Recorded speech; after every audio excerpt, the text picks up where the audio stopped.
ambulances and different emergency vehicles coming in and out in the last couple of hours.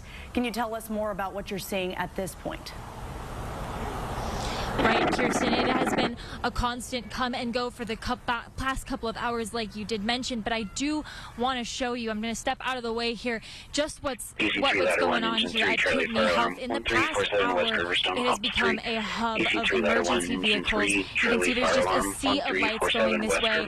We've watched a few people in uniform on their way inside the hospital, and if you take a closer look out there, some families have chosen to come out here with flags. They're waving these American flags, saying that they're out here just to respect those people in uniform, and they just want to appreciate what they're doing out there. So this is the latest that I can bring you. This presence has really just increased in the past hour. Yeah, absolutely. I mean, it's certainly become a much more active scene here in the last couple of hours. It was a little quiet there for a while, but you can see that immense response behind you there, Mary. I mean, earlier today, it sounds like 3 people were transported from Canfield Mountain to Kootenai Health, 2 of whom died and 1 person still being treated for injuries. Is that right?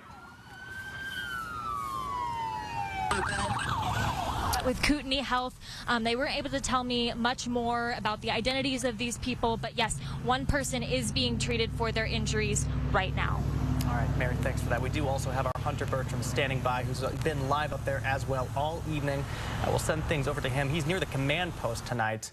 Hunter, what can you show us out there?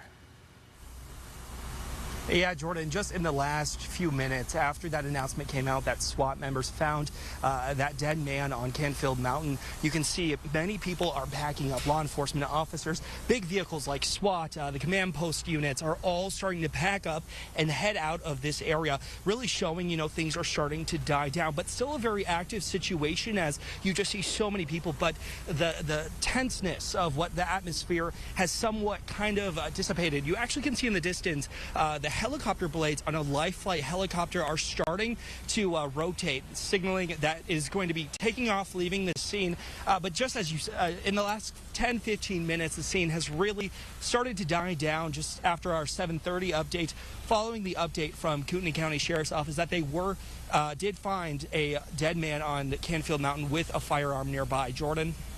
Yeah, and Hunter, I think that this brings us back to what we were talking about earlier when, Sheriff Bob Norris, he didn't know how many suspects or gunmen they were up against, but to see that police presence start to dissipate behind you there, I think that would indicate perhaps there was just the 1 lone gunman. We don't know that at this point, but that's just based on what we're seeing behind you.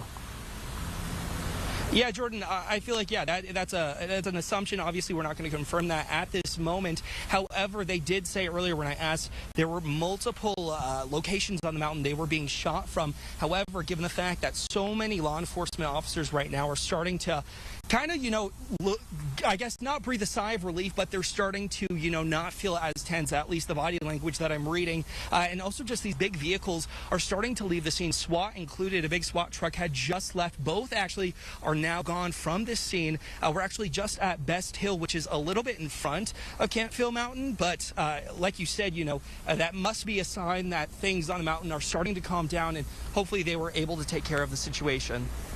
Our thanks to you for being out there all evening here. There is that press conference at 9:30 tonight that we will be live streaming. We'll bring you the very latest